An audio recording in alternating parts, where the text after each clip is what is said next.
He's falling apart. He's getting really, really defensive. Do you see this? This is the first time we're getting a really rattled and agitated Brian Albert. Who else was in the room? Just myself and my wife. And the dog. Yes, but Chloe's not a human, so it was myself and my wife.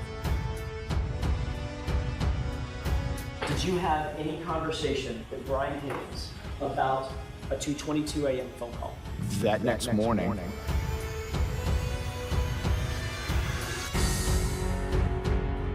Well, hello, everybody, and welcome back to Buckle Up. It's the Law with Attorney Larry Forman. Folks, today we are going to continue Brian Albert's testimony from trial number 1 in June of 2024. We have 2 more episodes left, and we are inching ever so closely to the end of the trial and the deliberations of the jury. Let's continue with Brian Albert. Oh, and before I forget, if you have not checked out our members-only content, go check it out. Membership started 99 cents for an intern, and so you can check out all of the content that we have under the paywall, and most of it is going to be Diddy at this juncture. What else is in the bed with you? Your keys, your wallet, any other pocket items?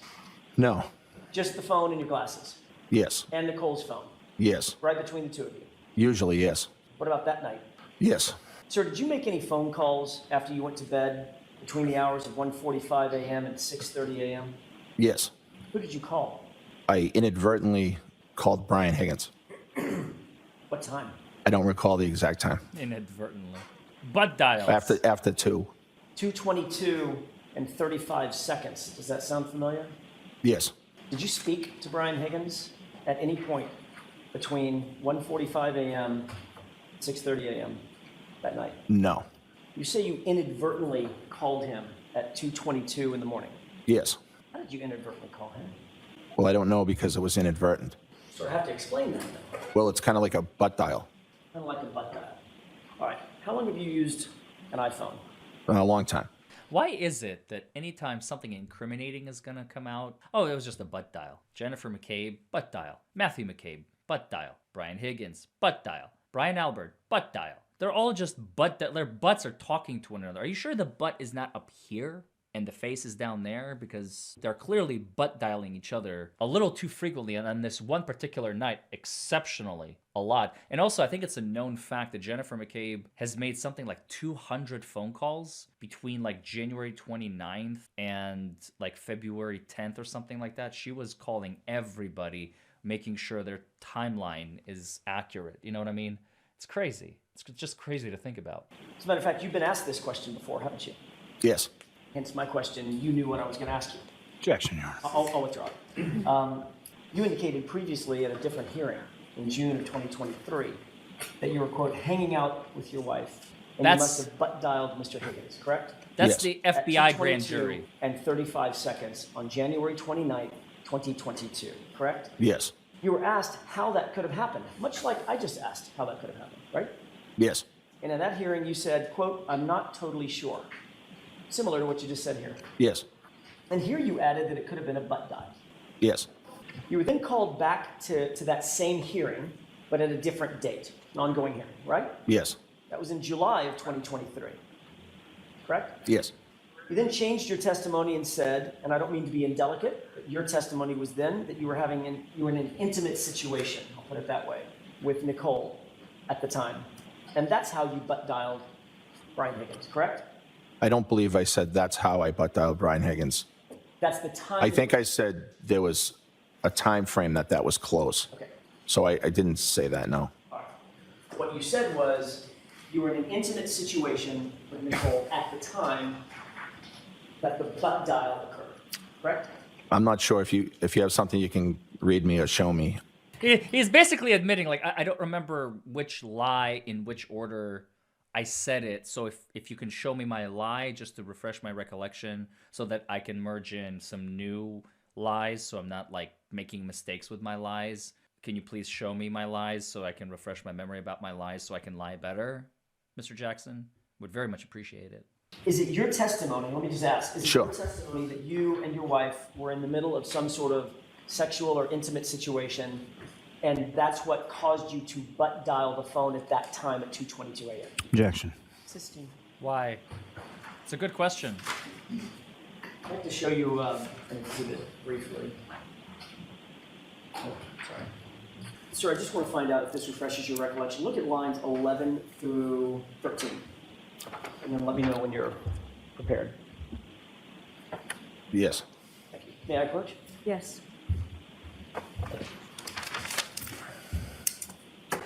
Does that refresh your recollection that you indicated at the other hearing that... Just the first part of that first. Does that refresh your recollection?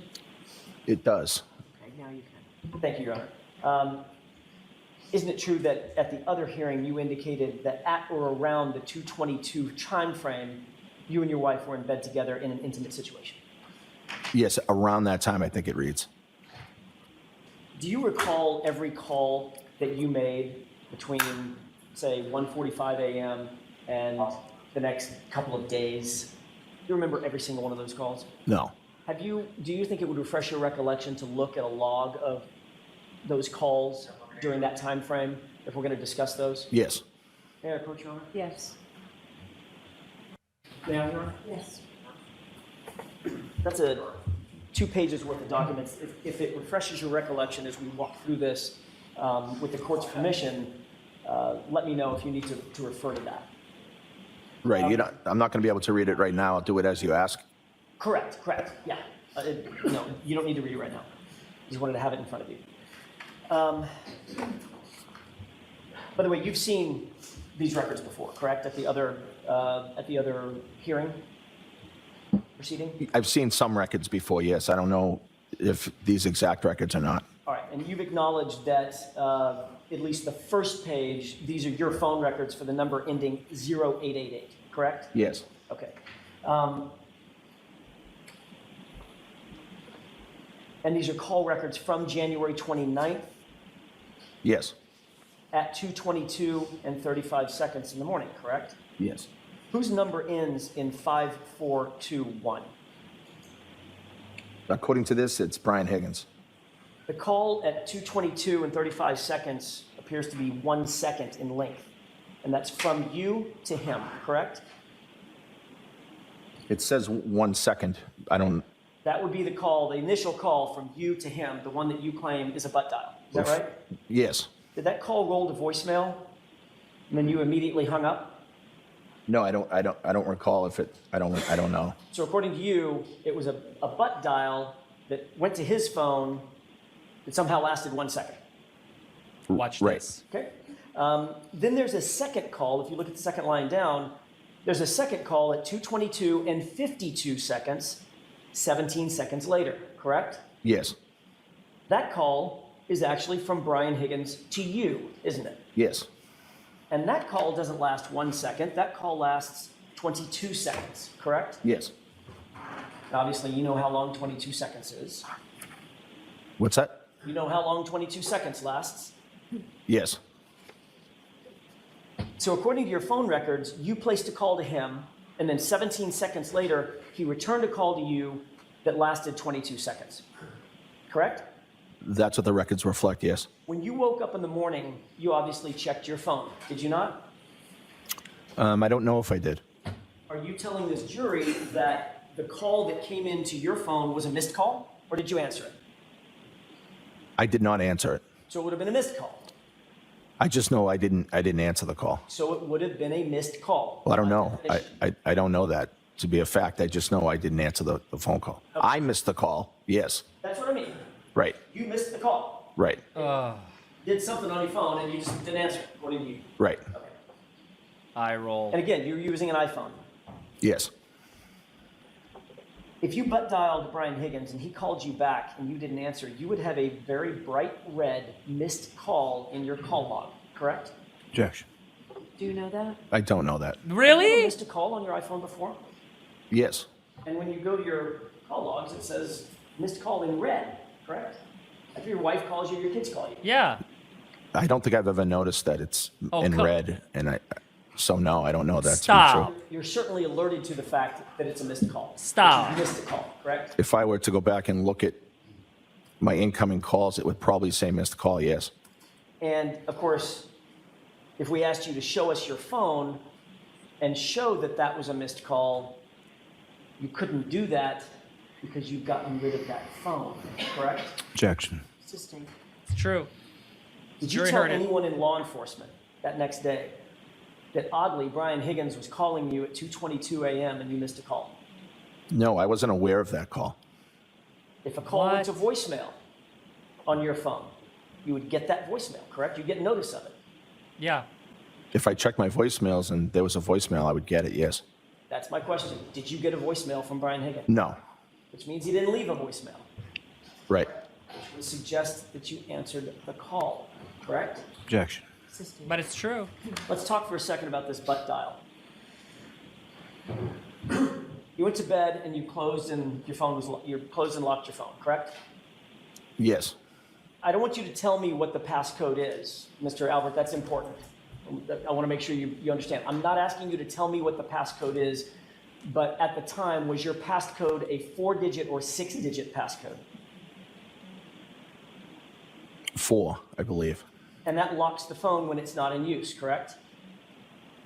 The phone will lock after it's not used for a while. I don't know the exact timing of it. You're exactly right, Mr. Albert. I said it backward. The Right. phone automatically locks. You have to use the 4-digit passcode to unlock it, correct? Well, no, I also have face recognition too, so it can open that way without any passcode. We'll get to that in a second. The phone locks when it's not in use, correct? Yes. And then to make a call, once you open the phone, either through facial recognition or through the passcode, then you have to tap on the phone app in order to open up the phone app, correct? Yes, I believe so. Once you open Oh up my that God. phone app, there are only 3 ways that you can initiate a phone call. Favorites, recents, and contacts, correct? I don't know that. If you tap on a contact, that opens up the contact page or the contact app, right? You know that. Yeah. I wonder if Brian Albert actually realizes how stupid he's looking right now to every single person on that jury. I can't help but wonder if he knows how stupid he looks. What do you guys think? Let me know in the comments below, and don't forget to like this video, comment below, subscribe to the channel, hit that notification bell so you get notified whenever else I release these videos. And if you need us, call us, 1-844-774-HURT. Let's go. Yes. That's where all your contacts are. Yes. They're alphabetized. Yes. You have to either scroll through or do a search and type in the name of the person you're looking for. Right. You didn't do that, did you? No. If you tap favorites, if you have favorites listed, there's a list of favorites. You have to scroll through and tap the one that you want to call, correct? I think so. Yes. I'm not totally aware of that, but And if you tap on recents, those are the recent calls that you've had, you've either received or made. And of course, you have to tap on the contact in the recents list that you want to call, right?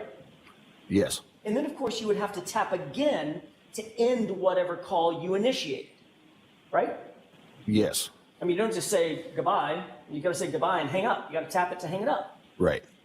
So would you agree, from a closed and locked phone, there is no physical mechanism by which a person can hit one button and make a phone call? Objection. Sustained. No, sustained. Are you saying that from your closed and locked phone, you inadvertently tapped your phone one time and that initiated a butt dial to Brian Higgins? Objection. Is that what you're saying? No, that's not what I'm saying. Tell me what you're saying. How I did you butt dial Brian Higgins? I don't know. at 2:22 in the morning? I don't know that the phone was locked. I could have been looking through my phone. I butt dial people often and make inadvertent calls. I could have hit a last call from him by accident, thus calling his phone. So you were actually awake and on your phone at the time. I was awake and I could have been looking at my phone. So, Mr. Albert, how'd you miss the call 17 seconds later? Yeah. Well, my wife was in the room with me and we were hanging out and I never got the second call from him. So I'm not sure what time he called. I'm not sure what I was doing at that second. He's falling apart. He's getting really, really defensive. Do you see this? This is the first time we're getting a really rattled and agitated Brian Albert. But I don't know. But it didn't go to voicemail. Well, I didn't get a voicemail from him. No. So it didn't go to voicemail. Well, I don't know that it. Don't know that it didn't go to voicemail. I just know that I didn't receive a voicemail from him. So if you, okay, I mean, we're all guessing here, but I mean, he could have called voicemail. we're not all guessing. Well, here. you are because you don't know if he left a voicemail or didn't, Wow. or at least got voicemail and then hung up the phone. Oh my God. I forgot how rattled he gets towards the end here. I mean, this is a completely different Brian. Now, up until this point, he's just calm, cool, collected like a cucumber. And all of a sudden, he's just really like, no, you don't know. You have no evidence. You can't prove this. Stop it. Like, he's got this attitude. Oh, damn. I think Jackson is trying to guess. Jackson's really getting under his skin. Your Honor. Sustained. You know what, I want to see counsel side. I love it. I love it. She wants to give Brian a little bit of a break. Are you now saying that your phone was open and unlocked at 2:22 a.m.? I'm saying it could have been. Are you saying that it was? I don't know. Mr. Albert, you were the only person that was there with your phone. Was the phone unlocked, and did you make a call? Objection. Can you answer that? Sure, I don't know.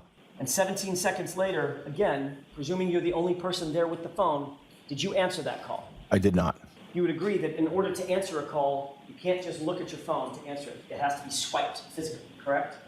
I think you can hit, I think it comes up green or red for the phone call, whether it's locked or not, and you can hit green. Right, but you have to hit a button. Yes. Did you hit a button to answer a call from Brian Higgins? I don't. I don't mean to talk over you. Please let me finish my question. Did you hit a button to answer a phone call from Brian Higgins at 2:22 and 52 seconds in the morning? Not that I know of. You do know that that phone will not answer on its own, correct? Yes. And simply touching your butt will not answer that phone. It has to be swiped. No, I don't think it has to be swiped. You'd agree that a 22-second call from Brian Higgins had to have been answered by you. Isn't that right? Objection. Do you agree with that? No, Did Nicole, who else was in the room? just myself and my wife. And the dog. Yes. But Chloe's not a human, so it was myself and my wife. By process of elimination, Nicole didn't answer that call, did she? No, Chloe, the non-human, didn't answer that call, did she? no. So who had to have answered the call, sir? Objection. Can you answer that? I don't remember answering that call. Could have hit the phone by accident, causing it to answer. Okay. Okay, let's move on from this, Mr. Jackson. Your Honor, if I could have one or two more questions. One more question. This guy. Now your testimony is you could have answered the call, correct? No, my testimony is that I don't know. You're asking me how it could have answered, and I'm trying to answer your question. At a prior hearing in June of 2022, you were asked this exact question, and you answered, quote, yeah, it's only possible that it's me, end quote, correct? I don't recall answering that way, but I'm not sure. And you were also asked, after being confronted with these records, quote, I guess I could have talked to him, meaning Mr. Higgins, correct? I don't- Allow this, and this is- I don't recall saying that, no. Let's move on. Did you have any conversation with Brian Higgins about a 2:22 a.m. phone call? That next morning, while everything was going on, I mentioned to Brian that I may have butt dialed you last night. Sorry about that. Did the two of you agree that you were going to both say those calls were butt dials in order to cover up those calls? Objection. You can answer that. We did not say that. But let's be clear. Why the since then hesitation? and now you've gotten rid of your phone, correct? I upgraded my phone, yes. And since then and now Brian Higgins has gotten rid of his phone, and you're aware of that as well. Yes. By the way, you indicated that you were awakened in the morning by Jen McCabe about 6:30, correct? Yes. And when you woke up, you said you grabbed your phone to make a call. Is that right? No. Isn't it true that you grabbed your phone and made a call at 7:20 in the morning? Yes. But that's not when I was awoken by my sister-in-law. Sorry, that wasn't my question. After you were awake and you're up, you Right. started making calls. Right. My question is, what was the first call you made at 7:20? Can I look at this? If that refreshes your recollection with the court's permission. Yes. At 7:20, I called Brian Higgins. Mr. Albert, you have 6 siblings and 5 kids, right? Yes. You have in-laws, cousins, huge family, correct? Yes. But on the morning you find out that John O'Keefe is laying dead or dying on your lawn, the first call you made at 7:20 was to Brian Higgins. Is that right? Yes. The same person you had a call That is huge. Very important. with, or at least the logs indicate you had a call with at 2:22 in the morning, correct? Yes. During that 7:20 a.m. call, did you two discuss The 2:22 a.m. calls? No. Thought you just said that you told him, oh, I think I may have butt dialed. Yeah, that was later in the morning when he came to the house. Not on that 7:20 a.m. call. No. What did you talk about on that 7:20 a.m. call? I informed him of what was going on at my house. We were out the night before, and I thought it was important for him to know what had happened. Mr. Albert, I have a couple of more questions about the phones or the phone usage that morning and in the day, throughout the day. You called Brian Higgins at 7:20 a.m. for 1 minute and 56 seconds, correct? Yes. Brian Higgins called you at 7:30 for 5 minutes and 47 seconds. Yes. You called Brian Higgins at 7:57 a.m. Spoke for 12 minutes and 33 seconds. Oh, wow. Yes. You then called your brother, Kevin Albert, at 9:40 a.m. and spoke for 1 minute and 5 seconds. Yes. Chief Berkowitz called you at 9:50 a.m. and left wow. a voicemail. Is that right? He didn't leave me a voicemail, but I think he called me. You called Chief Berkowitz back at 9:54, 4 minutes later, and spoke for 4 minutes and 40 seconds, right? Yes. You called Jim McCabe at 11:30 a.m. Is that right? Yes. And Jim McCabe called you back at 12:20 p.m. You spoke for 7 minutes and 52 seconds. Yes. You called Kevin Albert again at 2:01 in the afternoon and spoke for 8 minutes. Wow. Yes. You called Kevin Albert at 6:45. I'm sorry. You called Brian Higgins at 3:24 p.m. and spoke for 6 minutes and 5 seconds. Is that right? And if it refreshes your recollection, there's a second page, second log. You'll turn your attention to the 3:24 p.m. time frame. Trying to find it. Take your time. I see it. Yes. And there's a second call. You call Brian Higgins at 6:12 p.m. and speak for 1 minute and 7 seconds, right? Yes. And then the third one on that page, you called Brian Higgins at 6:35 p.m. and spoke for 10 minutes and 12 seconds, correct? Yes. Turning back to your call logs, you called Kevin Albert at 6:45 on the next on that same day. Spoke for about 16 minutes. Yes.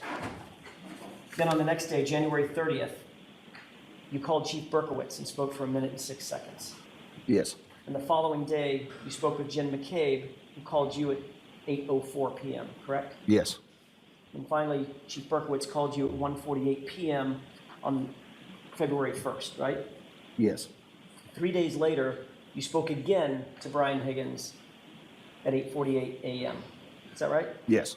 The subject of these calls, Mr. Albert, were all about the fact that John O'Keefe was found dying on your yard, on your lawn, on January 29th, 2022. Isn't that right? I don't know the subject of all these calls, no. You had to have been talking about that event. Of course, it was a horrible situation that was going on. Everybody was distraught, and there were a lot of phone calls. This call log doesn't encompass all the phone calls. No, it doesn't. There are a lot of phone calls being made to a lot of people because of this horrible situation. And the point is, Mr. Albert, those many calls that you've just described, especially as they pertain to Brian Higgins, Jim McCabe, Kenny Berkowitz, your brother Kevin Albert, were those many calls an effort to get stories straight at the time? No, absolutely not.